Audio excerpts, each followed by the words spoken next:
샬롬, 오늘의 양식 정성리입니다. 자, 오늘은 시편 46편 10절 말씀으로 함께합니다.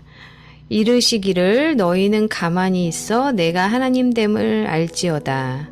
내가 문나라 중에서 높임을 받으리라. 내가 세계 중에서 높임을 받으리라 하시도다. 하나님 앞에서 가만히 라는 제목으로 함께합니다.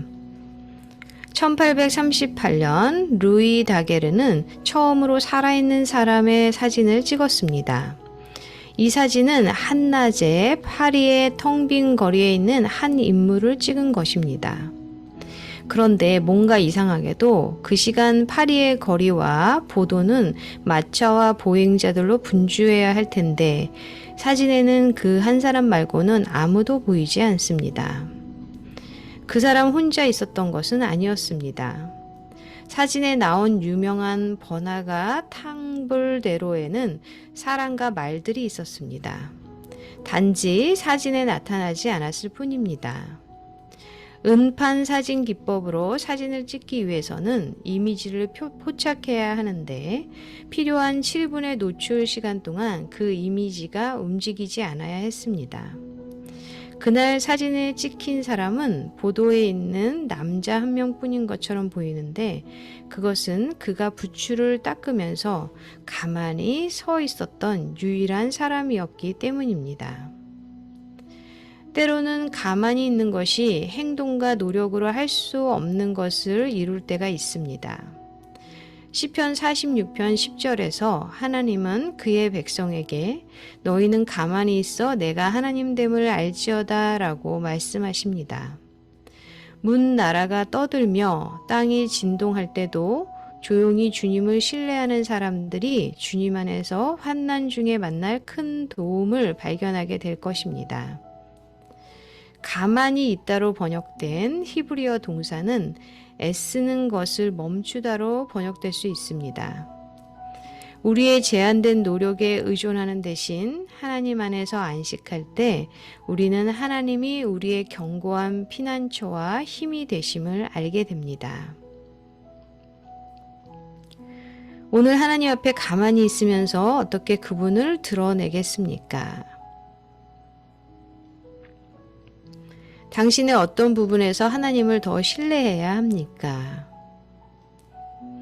네, 우리가 하나님보다 앞서지 않기 위해서 항상 하나님의 말씀 가운데 하나님의 뜻을 구하면서 그저 우리가 기다리는 연습을 해야 되는데 우리가 어떤 문제나 상황이 급하게 돌아갈 때 그리고 그것을 빨리 해결해야 된다라는 어떤 그런 강박이 있고 그리고 그래야만 하는 그런 상황일 때는 가만히 있기가 너무나 힘든 거죠.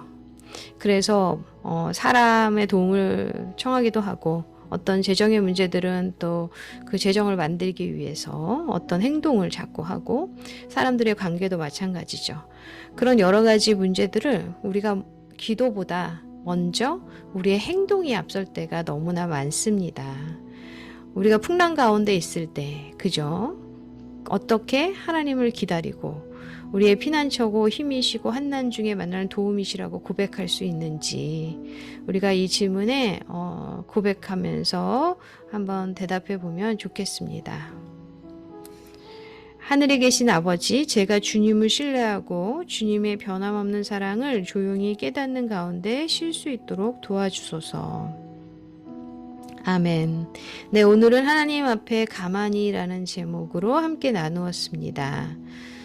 사실 하나님 앞에 가만히 있는 것이 쉽지 않은 것은 조금 전에도 말씀드린 것처럼 어떤 방법을 우리가 찾을 수 있다고 생각했을 때 그죠? 우리의 방법으로 우리의 생각으로 먼저 어떤 문제들을 해결하려고 그랬을 때 하나님을 생각하지 않을 때도 있고 하나님께 기도하지만 우리의 행동은 우리 마음 가는 곳으로 그렇게 행동하게 되기도 합니다. 바닷물이 솟고 뛰놀던지 그것이 넘침으로 산이 흔들리지라도 우리는 두려워하지 아니하리로다 라고 시편 46편 3절에 말씀하고 계신데요. 정말 우리가 두려워하지 않을 수 있을까요? 그것은 하나님이 어떤 분인지를 우리가 신뢰할 때 정말 우리가 안에 있는 두려움과 강박과 모든 어떤 행동을 해야 된다라는 가만히 있지 못하는 그것을 잠시 내려놓고 주님을 기대하며 주님께서 인도해 주시는 길이 무엇일까를 간구하게 되는 것 같습니다. 우리 너무나 잘 아는 찬양 웨이메이커에서 그저 우리가 보지 못해도 주님은 일하고 계시고 그저 우리의 길을 주님께서 인도하여 주시고 계시다라는 것을 믿고 주님을 신뢰할 필요가 있는 것 같습니다.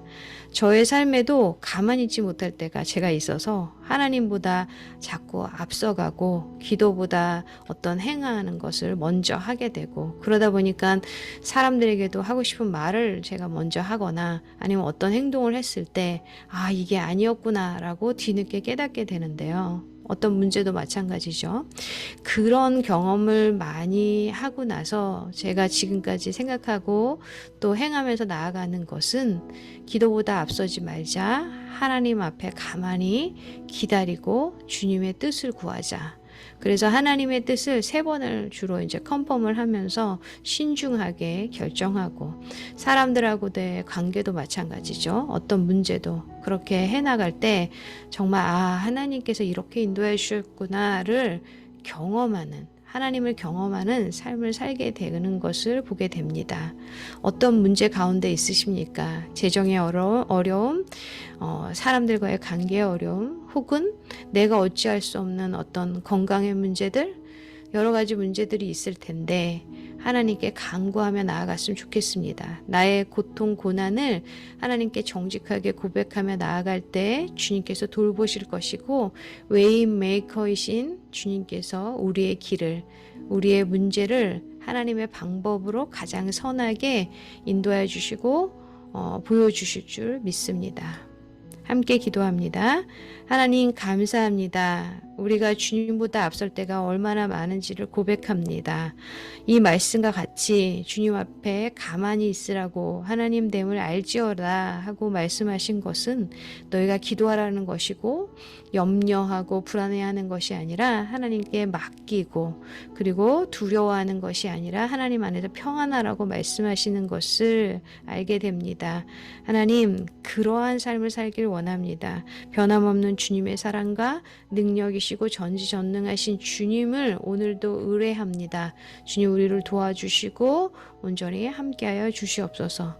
모든 것을 주 예수 그리스도 이름으로 기도합니다. 아멘. 오늘도 주님을 의뢰하며 피난처이시고 힘이 되신 한난 중에 우리를 도우시는 주님을 만나는 시간 되길 기도하고 응원합니다.